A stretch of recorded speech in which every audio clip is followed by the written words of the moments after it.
జీవితంలో జరుగునుగాకని అంగీకరించింది. ఈ రోజున దేవుని మాటకు మనము అంగీకరిస్తున్నామా? దేవుడు ఏదైనా కార్యం చేయాలంటే జాగ్రత్తగా అందరూ వినాలి. దేవుడు ఏదైనా నీ ద్వారా ఒక పని చేయాలంటే నువ్వు సరే అంటున్నావా? అర్థం కాని ప్రశ్న ఇది నీకు. దేవుడు నిన్ను ఏదో ఒక కార్య సాధనంగా ఉపయోగించుకోవాలనుకుంటే నువ్వు సరేనంటున్నావా? నా పనులు నాకు బిజీ అయిపోయిందిలేండి, నాకు వీలు కాదు, నేను నా వల్ల కాదులేండి, నేను చేయలేనులేండి, ఏదో చేద్దాం అనుకున్నాను కానీ వీలు కాలేదులేండి అని దేవుని పనిని వెనకేస్తుంటాం. దేవుని మాటకు విధేయత చూపం చాలామందివి. అయితే మరి ఏమందంటే, నీ మాట చొప్పున నాకు జరుగునుగాక. అది క్రిస్మస్ అంటే. నువ్వు దేవునికి అంకితం అవ్వడం క్రిస్మస్. చెప్పండి చెప్పండి. నువ్వు దేవునికి, ఇప్పుడు నేను మిమ్మల్ని నిజమైన క్రిస్మస్లోకి తీసుకెళ్ళడం కోసం ఒక మాట అడుగుతున్నా. కొత్త సంవత్సరంలో ప్రవేశించబోతున్నాం కదా. 31వ తారీఖు నువ్వు దేవుని కొత్త సంవత్సరంలో దేవుని కోసం ఏం చేయాలనుకుంటున్నావో ఒకసారి తీర్మానం చేసుకొని ప్రార్థన చేసుకో అని ఆ రోజు చెబితే నువ్వే తీర్మానం చేసుకుంటావు? నిన్ను నువ్వు దేవునికి సమర్పించుకోవడానికి ఇష్టపడుతున్నావా? ఇప్పుడు ఇక్కడ మరియా యావత్ జనాంగము ఒక గొప్ప పండుగ జరుపుకోవడానికి, యావత్ ప్రజానికము మహాశుభకరమైన దినముగా భావించి పండగ జరుపుకోవడానికి కారణం తాను దేవునికి అంకితమయ్యింది. దేవుని పని జరగడానికి నేను నిలబడతానయ్యా ముందు అంది. నిందలకి అవమానాలకి ఓర్చి త్యాగ జీవితంతో త్యాగ మనసుతో తనను తాను అప్పగించుకుంది. సకలమును కూడా చంపుకొని. ఇది క్రిస్మస్. నువ్వు దేవుని కొరకు ఏం చేస్తున్నావు? ఏం చేయాలనుకుంటున్నావు?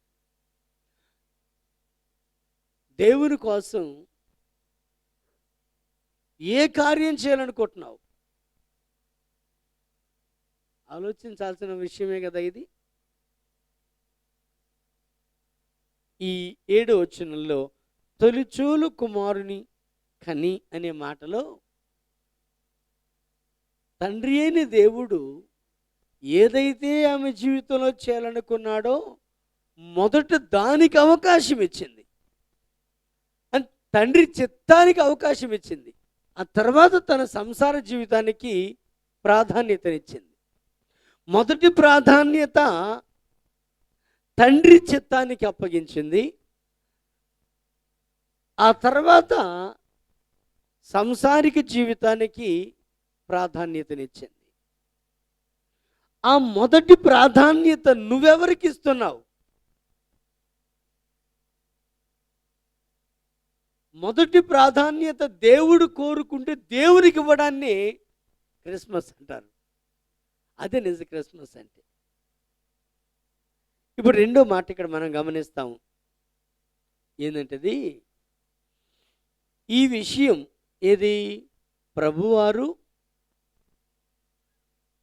జన్మించి ఉన్నారనే విషయాన్ని ఆ దేశంలో 8వ వచనం, కొందరు గొర్రెల కాపరులు పొలములో ఉండి రాత్రి వేళ తమ మందను కాసుకుంటూ ఉన్నారు. అక్కడ ఒక విషయాన్ని విశదీకరణగా అర్థం అవడం కోసం చాలా సవివరంగా చెప్పారు లూకా గారు.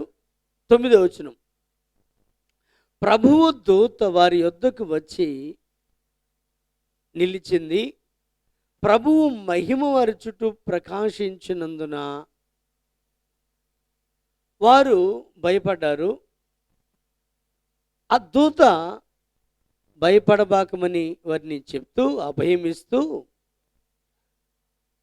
ఆ దూత మాట్లాడినటువంటి ఒక మాట ఏంటంటే, ప్రజలందరికీ కలగబోవు మహా సంతోషకరమైన సువర్తమానము మీకు తెలియజేస్తున్నాను అన్నాడు. ఈ మాట మీరు గమనించాలి. దూత అన్న మాట ప్రజలందరికీ కలగబోవు సంతోషకరమైన సువర్తమానం మీకు తెలియజేస్తున్నాను. ఇక్కడ మరొక విషయం ఏంటంటే, ప్రజలందరికీ కలిగేటువంటి మహా సంతోషకరమైన వర్తమానం అందించడానికి వచ్చానంది. సహజంగా ఒక బిడ్డ పుడితే ఆ ఇంటి వాళ్ళకో, ఆ గోత్రానికో, ఆ వంశానికో కాస్త సంతోషం. ఒక ప్రత్యేకమైన వ్యక్తి పుట్టాడని. లేదు అంటే ఆ ఇంట్లో వాళ్ళు ఎవరైనా కాస్తంత ఒక పదవిలోకి వస్తేనో, ఒక ఉద్యోగం వస్తేనో, ఒక వ్యాపారవేత్తగా రాణిస్తేనో, ఏదైనా ఒక గొప్ప కార్యం అక్కడ జరిగితే దాన్ని ఒక మహా సంతోషకరమైన దినంగా భావిస్తారు. అయితే అది వాళ్ళ వ్యక్తిగతం. కానీ ఇక్కడ గాబ్రియేలు గారు అంటున్నటువంటి మాట, వారు ఏమంటున్నారంటే, ప్రజలందరికీ కలగబోవు మహా సంతోషకరమైన సువర్తమానము అంటారు.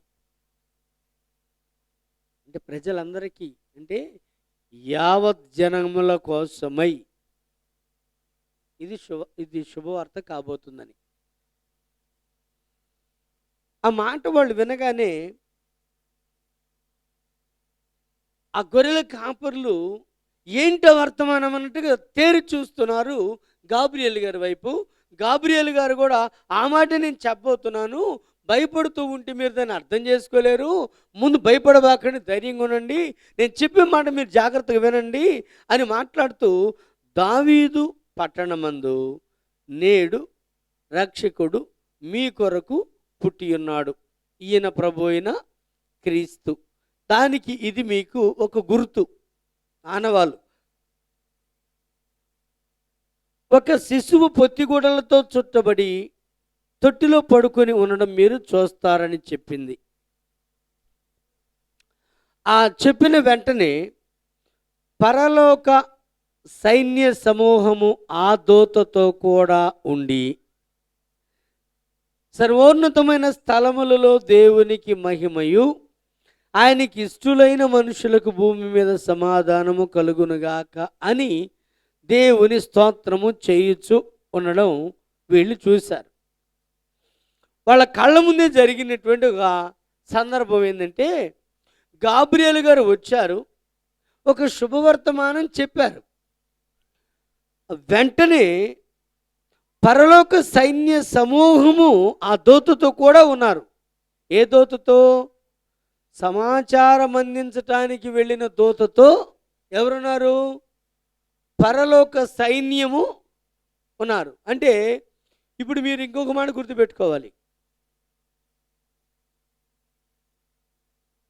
పరలోక సైన్య సమూహము ఒకటైతే, ఆకాశ మండలమందున్న దురాత్మల సమూహము రెండోది. రెండు సైన్యాలు ఉన్నాయి. మీరు వాటిని బాగా అర్థం చేసుకోవడానికి ప్రయత్నం చేయాలి. ఒకటి పరలోక సైన్యం, రెండోది ఆకాశ మండలంలో ఉన్న దురాత్మల సైన్యం.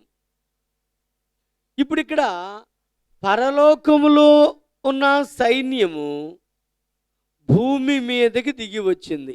దేవునికి స్తోత్రం. ఎందుకు అంటే పరలోకము నుండి ఎవరో కిందకి వచ్చారు. వారితో పాటు పరలోకములో ఉన్నటువంటి ఆ సైన్య సమూహం వారితో పాటుగా భూమి మీదకి వచ్చింది. వారిని గురించిన సమాచారము ఎక్కడ అందించబడుతుందో అక్కడ ఆ సైన్య సమూహము ఉంటుంది. ఆ సైన్య సమూహము ఈ వర్తమానం ప్రకటించబడిన ప్రతి చోట కూడా ఈ విధమైనటువంటి స్తోత్రగానము చేస్తూ ఉన్నది. సర్వోన్నతమైన స్థలములలో దేవునికి మహిమ, సర్వోన్నతమైన స్థలములలో దేవునికి మహిమ. ఆయనకి ఇష్టలైన వారికి భూమి మీద సమాధానం. దేవునికేమో మహిమ, ఆయనకి ఇష్టలైన వాళ్ళకేమో. ఇప్పుడు మళ్ళీ రెండో విషయం చెప్తున్నాను. ఒకటి, మరియా తనను తాను నేను ప్రభు దాసురాలను తన మాట చొప్పున నాకు జరగనిమ్మని తనను తాను అప్పగించుకుంది. అది నిజమైన క్రిస్మస్ అని చెప్పాను. ఇప్పుడు రెండో విషయం మీకేం చెప్తానంటే, ప్రభు దూత ఎక్కడైతే క్రిస్మస్ వార్త చెప్తుందో, క్రీస్తు మీ కొరకు పుట్టాడు అని చెప్పడం జరుగుతుందో, ఆ శుభవర్తమానం ప్రకటించబడుతుందో, ఆ ప్రాంతములో ప్రభు దూతతో పాటుగా పరలోక సైన్యము దిగి దేవునికి స్తోత్రం చెప్తుంది. ఎక్కడ సువర్తమానం ప్రకటించబడుతుంటే అక్కడ పరలోక సైన్యం దిగుతుంది. దేవునికి స్తోత్రం. ఆ సువర్తమానానికి అంత విలువ ఉంటే అసలు ఆ సువర్తమానానికి కారకుడుగా ఉన్నటువంటి ప్రభువుకి ఇంకెంత విలువ ఉండాలి? ఆయన గురించి చెప్పండి మాటే. సర్వోన్నతమైన స్థలములలో ఉండేవాడు ఆయన. యాడుండేవాడు? మహిమాన్వితమైన సర్వోన్నత స్థలములలో ఉండే దేవుడు ఆయన సర్వోన్నతుడు. ఆయనకి అక్కడ మహిమ, ఆయన మహిమా ప్రభావాలతో ఉండేవాడు. ఇదిగో మీ మధ్యకు వచ్చాడు ఆయనకి ఇష్టలైన వాళ్ళకి సమాధానం ఇవ్వడానికి అని స్తోత్రగానాలు చేస్తున్నారు దేవదూతలు. దేవునికి స్తోత్రం. పరలోక సైన్య సమూహం స్తోత్రగానాలు చేస్తున్నారు. అంటే ఆల్రెడీ చెప్పగానే చెప్తున్న మాట ఏంటంటే, ఆయనకి ఇష్టలుగా ఉంటే మీకు సమాధానము కలిగిద్దని. ఇప్పుడు ఆయనకి ఇష్టలుగా ఉండాలి అంటే నువ్వేం చేయాలి? మరియలాగా నిన్ను నువ్వు నీ మాట చొప్పున నాలో జరగనివ్వు ప్రభు అని సమర్పించుకునే మనసు కావాలి. క్రిస్మస్ జరుపుకోవడం అంటే ఏదో ఆచారబద్ధంగా కాదండి, ఆచారబద్ధంగా కాదు. నిన్ను నువ్వు దేవునికి అప్పగించుకో, అదే నిజమైన క్రిస్మస్. దేవుని కొరకు ఏదైనా చేయడానికి పూనుకో, అది నిజమైన క్రిస్మస్. ఆయనకి ఇష్టమైన జీవితం జీవించడానికి ఒక తీర్మానం చేసుకో, అది నిజమైన క్రిస్మస్. సమాధానము నీకు కావాలి అన్నా, నెమ్మది నీకు కావాలి అన్నా, ఆయనకి ఇష్టంగా నువ్వు ఉంటావు నేర్చుకోవాలి. Praise the Lord. ఎలా నేర్చుకోవాలి? ఏం నేర్చుకోవాలి చెప్పండి? ఈ రాత్రి మీకు ఈ వారం అంతా క్రిస్మస్ సందేశమే చెప్పుకుంటూ వస్తున్నా. పోయిన వారం కూడా అదే చెప్పాను, రేపు కూడా అదే చెప్తాను, మీకు ఎల్లుండి కూడా అదే చెప్తాను. Christmas Christmas Christmas. నువ్వు దేవునికి అప్పగించుకునేంత వరకు నీ చెవులలో ఈ మాట గిగింగురుమంటూ ఉండాలి. నువ్వు నిన్ను దేవునికి సమర్పించుకునేంత వరకు ఈ మాట నీ గుండెల్లో పదే పదే నిన్ను తాకుతూ ఉండాలి. నువ్వు దేవునికి సమర్పించుకోవాలి, విధేయత చూపాలి. నిజ క్రిస్మస్ నీలో జరగాలి. అది క్రీస్తును ఆరాధించేటువంటి ఆ విధానం నీలో పుట్టాలి. అది ఆచారం కాదు, అదేదో ఒక ఆనవాయితీగా చేసేటువంటి సంవత్సరిక పండగ కాదు. నువ్వు దేవునికి అంకితం కావాలి. Praise the Lord. నీ ద్వారా దేవుడు మహిమపరచబడాలి.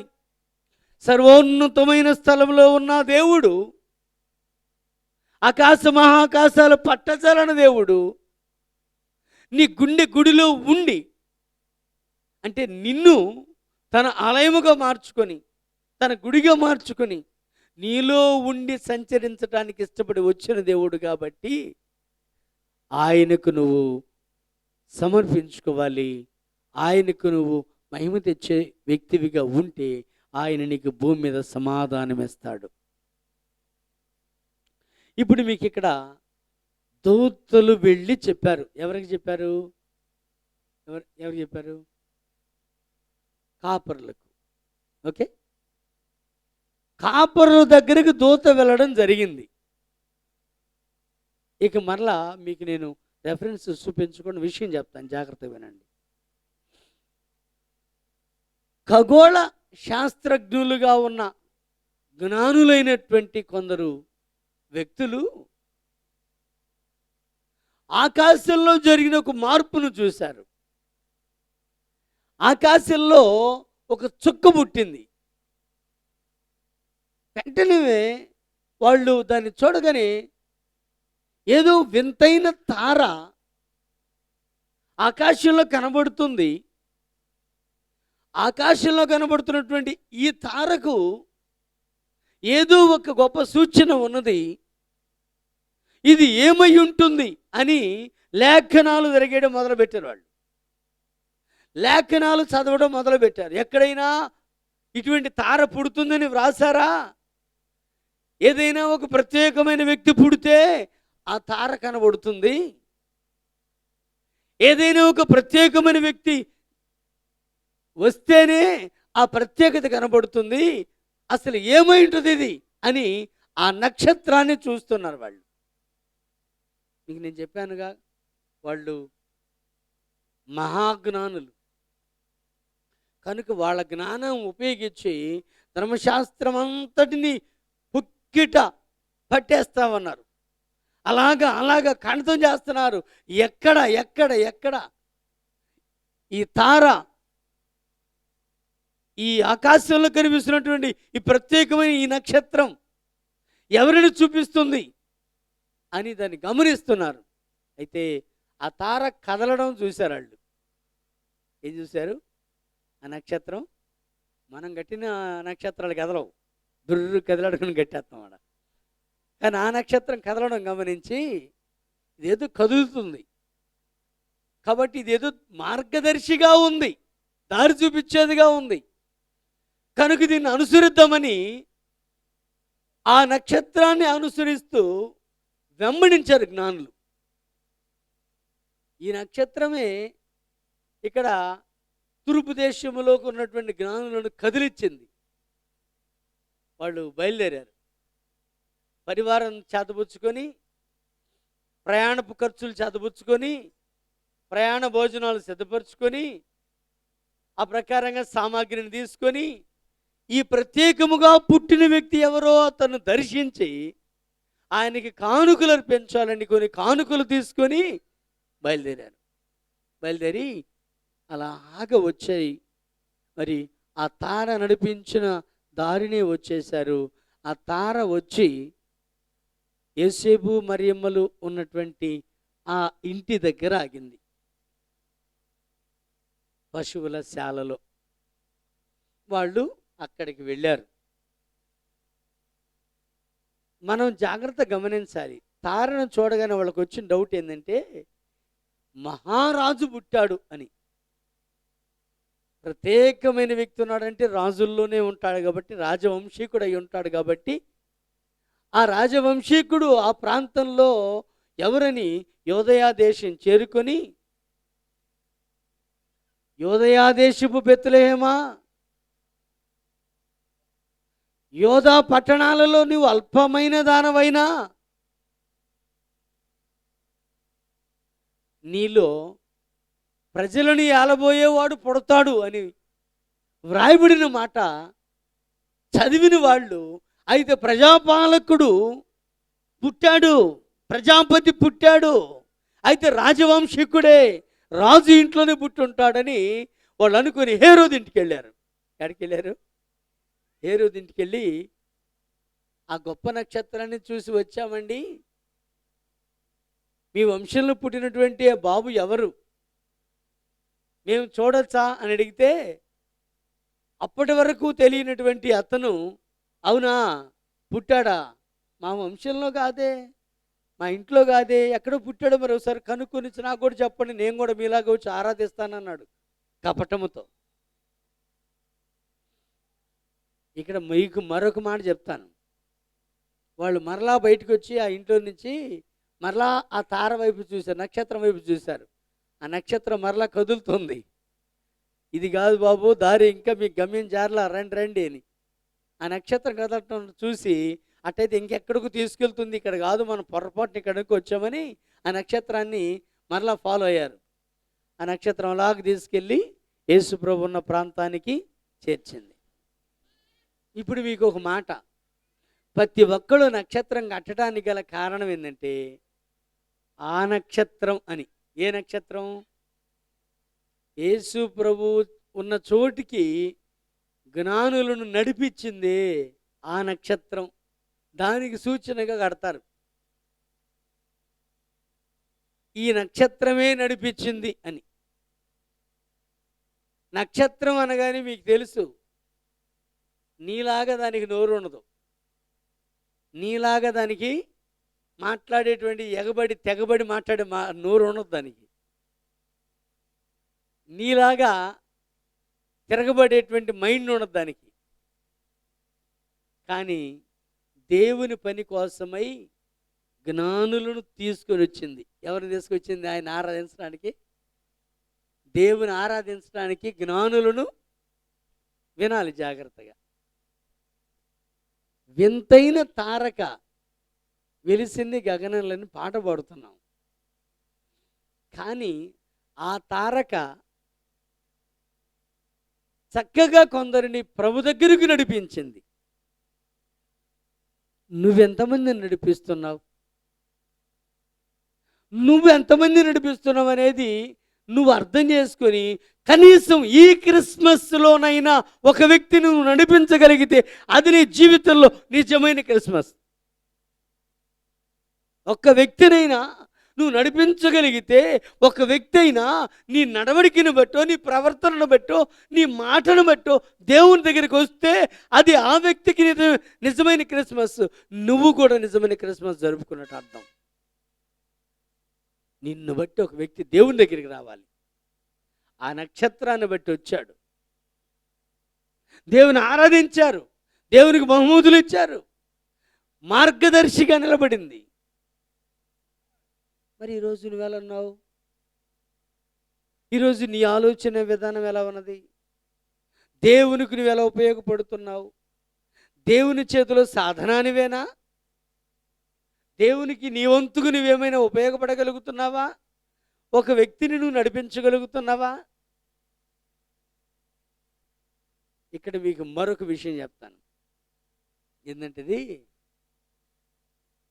జ్ఞానుల దగ్గరికి గాబ్రియేలు గారు వెళ్ళాల. జ్ఞానుల దగ్గరికి గాబ్రియేలు గారు వెళ్ళాల, దేవదూత వెళ్ళాల.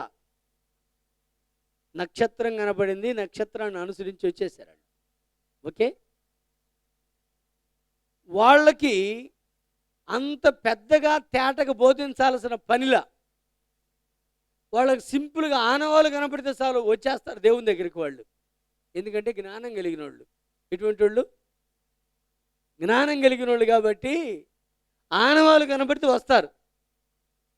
కానీ ఈ రోజున దేవుని గురించి గంటల తరబడి ప్రసంగాలు చేసిన దేవుని దగ్గరికి రానటువంటి వ్యక్తులు కొంతమంది ఉన్నారు.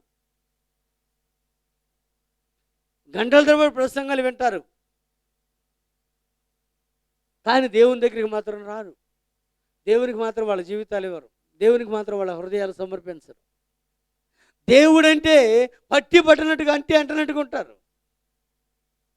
కానీ జ్ఞానులు ఒక నక్షత్రం ఆనవాలు చూపిస్తే ప్రభు దగ్గరికి ప్రభువుని వెతుక్కుంటూ వచ్చారు. కాపరులకు ఈ నక్షత్రం ఆనవాలుగా కనపడితే ఈ కాపరులు వచ్చేవాళ్ళు కాదు. వీళ్ళకి వివరాలు కావాలి, ఎందుకంటే వీళ్ళు విద్యావంతులు కాదు. అందుకని గాబ్రియేలు గారు పనిగట్టుకుని పోవాల్సి వచ్చింది. అక్కడికి తేడా కనబడింది. మీకు అర్థమైందా? అంటే కాస్తూ కూస్తూ దైవికమైన స్పృహ ఉన్న వాళ్ళకి ఓ మాట చెప్పగానే అర్థమైతే అర్థం చేసుకుంటారు, మారుతారు. కానీ అందరూ అలా మారుతారంటానికి ఎగ్జాంపుల్ లేదు అక్కడ. కొందరికి వివరాలు చెప్పాల్సిన పరిస్థితులు ఉంటాయి. కొందరికి వివరాలు చక్కగా చెప్పాలి. ఇప్పుడు గాబ్రియల్ గారు కాపర్ల దగ్గరికి వెళ్ళి, నేడు మీ కొరకు రక్షకుడు పుట్టి ఉన్నాడు, దానికి ఇది మీకు ఆనవాలు అని, ఆ ఆనవాలు ఏం చెప్పాడు గాబ్రియల్ గారు? పొత్తి గుడ్డలలో చుట్టబడి ఉండడం మీరు చూస్తారు అని.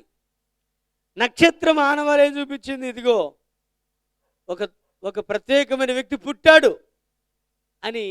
ఆ నక్షత్రం ప్రకాశింపగానే వాళ్ళు గుర్తించారు, దాన్ని ఫాలో అవుతూ వచ్చారు, ప్రభువుని ఆరాధించారు, ప్రభువుకి నమస్కరించారు, ప్రభు కానుకలు అర్పించారు. కానీ కాపర్లకైతే బోధ చేయాల్సిన పరిస్థితి వచ్చింది.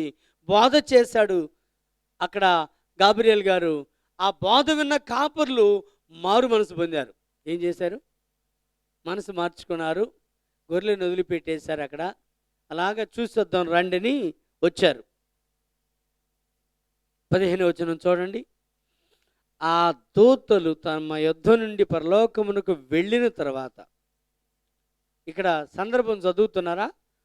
తమ యుద్ధ నుండి పరలోకమునకు వెళ్ళిన తర్వాత అంటే పరలోకము నుండి వచ్చినాయి ఆ దూతలు. ఎక్కడి నుంచి వచ్చినాయి? పరలోక సైన్యం అని చదివాం కదా. పరలోక సైన్య సమూహం అంటే ప్రభు దూత చెప్పటమే కాదు, కాపర్లకి పరలోక సైన్య సమూహం వచ్చి ఆ మహాప్రకాశమైన వెలుగును, మహిమ తేజస్సును వారికి కనబరిచి, పరలోకము నుండి వచ్చిన ఒక ప్రత్యేకమైన వ్యక్తి వచ్చాడు, ఆయన్ని మేము ఇక్కడ దించాము, ఆయన దిగబెట్టాము, ఇక్కడ తిరిగి మరలా వెళుతున్నాం మేము, మీరు వెళ్ళి చూసిరండి అని వారికి ఒక ఆనవాలు చూపించి దూతలు మరలా పరలోకానికి వెళ్ళిన తర్వాత అని 15వ వచనంలో చూస్తూ ఉన్నాం.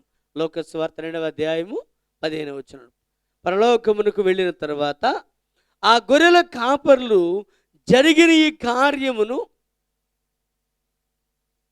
ప్రభువు మనకు తెలియజేయించి ఉన్నాడు, మనము బెత్లెహేము వరకు వెళ్ళి చూతము రండి అని ఒకరితో ఒకడు చెప్పుకొని త్వరగా వెళ్ళి మరియా యోసేపును తొట్టిలో పడుకొని ఉన్నటువంటి శిశువును చూసిరి. ఇక్కడ త్వరగా వెళ్ళి అనేది అండర్లైన్. వారికి చెప్పగానే వారు వెంటనే దేవుని దర్శించడానికి బయలుదేరారు. దేవునికి స్తోత్రం. గాబ్రియల్ గారు శుభవార్త అందించగానే ఆ వాక్యం విన్నప్పుడు వాళ్ళ కళ్ళ ముందు పరలోక సైన్యం రావడం, దేవుని స్తుతించడం, తిరిగి మరల వాళ్ళు పరలోకానికి వెళ్ళిపోవడం, ఇవన్నీ చూసినప్పుడు కాపర్లు ఇప్పుడు వెళ్ళిపోదాం, మనం చూసొద్దాం రండి అని ఒకరితో ఒకళ్ళు చెప్పుకొని బయలుదేరి ప్రభు దగ్గరికి వచ్చారు. ప్రభుని చూశారు, ప్రభుకి నమస్కరించారు, ప్రభుని గణపరిచారు. అక్కడ వారు చూసి శిశువును గూర్చి తమతో చెప్పబడిన మాటలు 17వ వచనం. ప్రచురము చేసిరి. తమతో చెప్పబడిన మాటలు, శిశువును గూర్చి తమతో చెప్పబడిన మాటలు ప్రచురము చేసిరి అని ఉంది. ఏముంది అక్కడ? వాళ్ళు మారారు, వాళ్ళు జీవితాలు దేవునికి ఇచ్చారు, దేవుని గణపరిచారు. ఏ విధంగా అయితే దేవదూత తమ దగ్గరికి వచ్చి మాట్లాడటం జరిగిందో, ఆ ప్రభుదూతతో పాటు ప్రభు సైన్యం ఏ విధంగా వచ్చిందో, వాళ్ళతో ఏమని చెప్పడం జరిగిందో, వాళ్ళు ఆ ప్రకారంగా వెళ్ళి చూడటం ఎలా జరిగిందో, ఇవన్నీ కూడా, ఈ సంగతులన్నీ కూడా తిరిగి మరల వాళ్ళు వెళుతూ కనబడ్డ వాళ్ళకెలా చెబుతా వెళ్ళారంట. దేవునికి స్తోత్రం. యాడ్ నుంచి వస్తున్నారు అంటే, మేము ఈ విధంగా ప్రభువును దర్శించి వస్తున్నాం, ఆయన పరలోకము నుండి పుట్టి ఉన్నాడు, రక్షకుడుగా పుట్టి ఉన్నాడు, దేవదూత మాకు చెప్పాడు, మేము వెళ్ళి చూసి వస్తున్నాము, మీరు వెళ్ళి చూసిరండి, యేసయ్యని చూసిరండి అని పంపిస్తా ఉన్నారు. ఒక్కొక్కరిని వాళ్ళు వెళతా, యేసయ్యని మేము చూసి వచ్చాం, మీరు కూడా చూసిరండి, మేము ఆరాధించి వచ్చాం, మీరు కూడా, మేము దర్శించి వచ్చాం, మీరు కూడా దర్శించరండి, ఆరాధించరండి, కనపరచరండి. వారు అనేకులను ప్రభు దగ్గరకు చెప్పండి చెప్పండి. నడిపించారు. నక్షత్రము ప్రభు దగ్గరకు నడిపించింది. ప్రభుదూత కాపర్లను నడిపించింది. కాపరులు మరికొందరిని నడిపించారు. నిజమైన క్రిస్మస్ అంటే ఇదండి. స్తోత్రం చెప్పండి గట్టిగా. నువ్వు ఎందరిని దేవుని దగ్గరికి నడిపిస్తున్నావు, అది నిజ క్రిస్మస్. దానియేలు గ్రంథంలో మీకు ఒక మాట చూపిస్తాను చూడండి.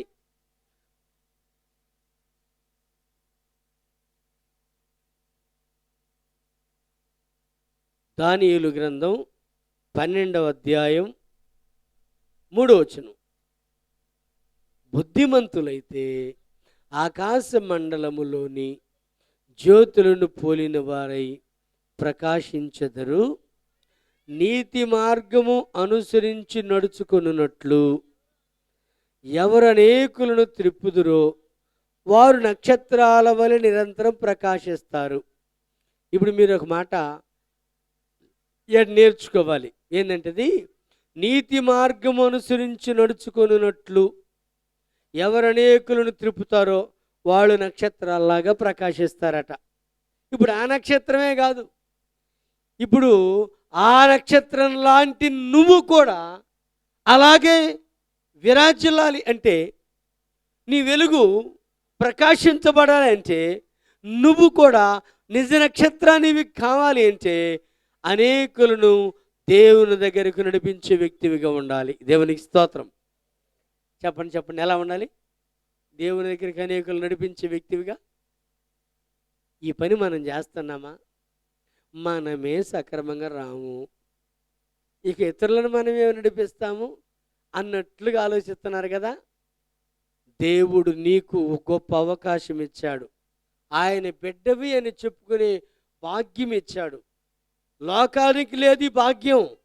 నువ్వు నేను దేవుని బిడ్డనని చెప్పుకోగలుగుతున్నావంటే ఆయనకి ఇచ్చిన భాగ్యం అది. కనుక నువ్వు ప్రభు కోసం బ్రతకాలి, ప్రభుని గురించి ప్రకటించాలి, ప్రభు యొక్క గొప్పతనం సాటి చెప్పాలి, ప్రభు దగ్గరికి అనేకులను తిప్పాలి. అది నిజ క్రిస్మస్. ఒక తార ప్రభు దగ్గరికి అనేక మందిని నడిపించింది. ప్రభు దూత అనేక మందిని నడిపించింది. కాపర్లు అనేక మందికి ప్రభుని గురించి చెప్తూ వెళ్ళిపోయారు.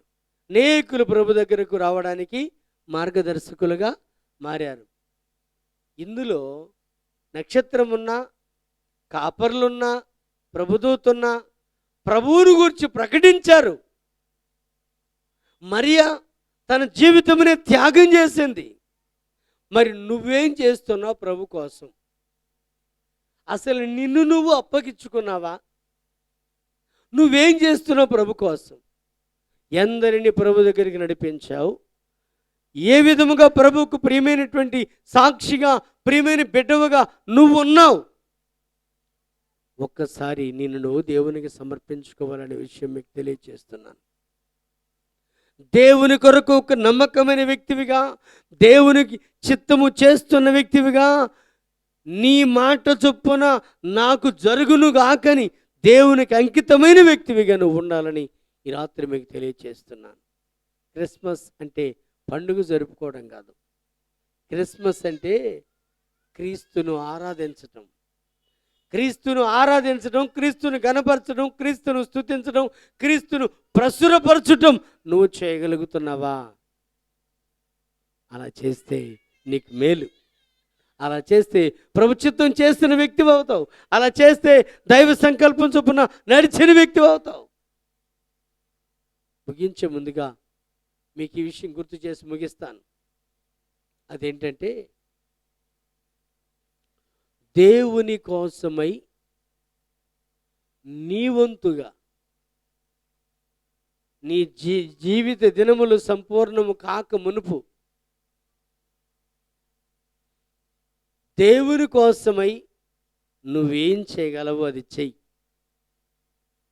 దేవుని యొద్దకు ఎంతమంది నడిపించగలవు అంతమంది నడిపించు. వారు తమ తప్పు తెలుసుకొని దేవుని దగ్గరికి రాగలిగితే, నిత్య నరకం తప్పించుకొని నిత్య జీవంలో ప్రవేశించగలిగితే అదొక గొప్ప భాగ్యం అవుతుంది వారికి. అందులో భాగం ఆశీర్వాదం నీకు నీ కుటుంబానికి కూడా దేవుడు దయచేస్తాడు. తరలో ఉంచుదాం, ప్రార్థన చేద్దాం. ఒకసారి నువ్వు దేవుని విధానంలో ఎలా ఉన్నావో ఒకసారి నీకు నువ్వే పరీక్ష చేసుకో, నిన్ను నువ్వే సరి చేసుకో, నీకు నువ్వే ఆలోచించుకో. ఏకీభవిద్దాం, ప్రార్థన చేసుకుందాం. పరమ తండ్రి, మీకు స్తోత్రం. పరిశుద్ధుడైన దేవా, మీకు వందనాలు. ఈ రాత్రి లేఖనములో నుండి కొన్ని విషయాలు ధ్యానించాం. ఇవి చాలా ప్రాముఖ్యమైన సంగతులు, ప్రధానమైన సంగతులు. ఒక నక్షత్రం జ్ఞానులను నడిపించింది మీ దగ్గరికి.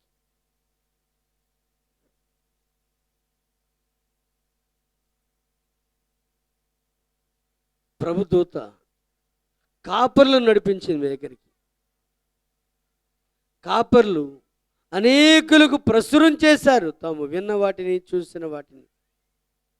మరి మేము మా వంతుగా ఏం చేస్తున్నామో పరీక్షించుకొని మీకోసం ప్రభువా మేము చేయగలిగింది చేసే మనసు పుట్టించండి.